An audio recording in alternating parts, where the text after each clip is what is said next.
Tem dias que ninguém pergunta se você está bem. Você é forte por fora, mas por dentro só Deus sabe.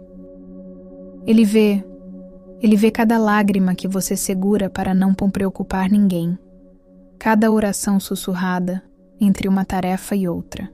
Você não é invisível para Deus. Ele conhece o seu coração, cansado, e continua te chamando pelo nome, mesmo quando tudo parece demais.